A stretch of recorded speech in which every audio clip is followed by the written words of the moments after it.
Hi guys, it's Megan again, and I'm really excited to be here with you today, especially because today we get to talk about one of my favorite characters from the Bible. You've probably heard of her. Her name was Esther. And through her story today, we're going to learn about how we can do brave things with God's help. So let's go ahead and just jump right in today, okay? So Esther lived as a queen of Persia alongside her husband, King Xerxes. But sadly for Esther, her marriage was more about power than it was about love. The relationship only began after King Xerxes banished his first wife, Vashti, for disobedience. And after this, Xerxes held a beauty contest, a mandatory beauty contest, to find a replacement wife. King Xerxes' men rounded up attractive young women and brought them back to the king's palace. And after a year of beauty treatments, Xerxes chose a young woman named Esther to be the queen.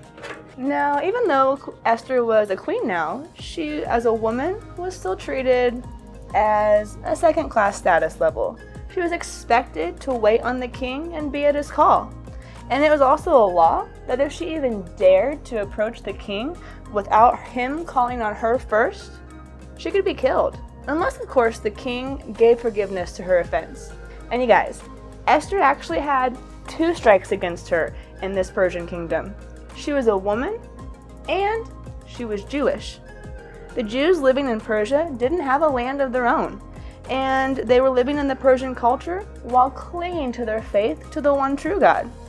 Now, Esther had been raised by her cousin Mordecai, and fearing for Esther's safety, Mordecai told her that it would be best for Esther to keep her nationality a secret, to hide the fact that she was Jewish. And sometime later, Mordecai made one of King Xerxes' officials named Haman angry when he refused to bow down to Haman, which was part of the Persian culture. But Mordecai refused to bow to anyone that wasn't God.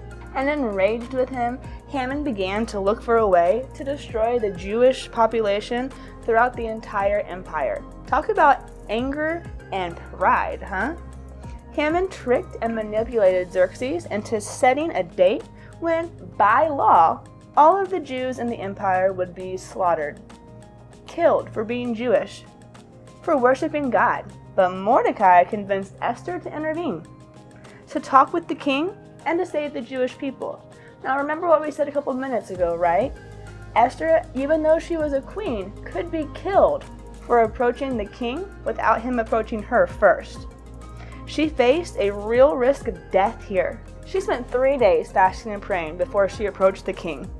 And by favor, he spared her life. And through 2 special meals, Esther was able to reveal to Xerxes Haman's evil plan against the Jewish people. And Xerxes put a stop to the plan and actually had Haman put to death instead. So, what's something that we saw here? That when Esther was faced with something big, a big scary decision, she turned to God in prayer. And she got others to pray and petition to God on her behalf. Friends, when it's your turn, and it will be your turn, to take a step of faith, trust God to be your source of courage. Don't rely on your own strength. Rather, ask God to empower you. And follow Esther's example even further and ask people to hold you up in prayer. Choose to live out your faith courageously, like Esther, as you trust in God's plan for your life. My challenge for you guys today is to draw a picture of someone that you think is brave. And while you're drawing this person, think about what you see in them that makes them brave. Don't forget that we do have a memory verse for this month that comes to us from Romans 13:1. And it says, "Everyone must submit to governing authorities, for all authority comes from God." One more time, are you ready? Romans 13:1. Everyone must submit to governing authorities, for all authority comes from God. I hope you guys have a great rest of your week, and I will see you on Saturday. Bye!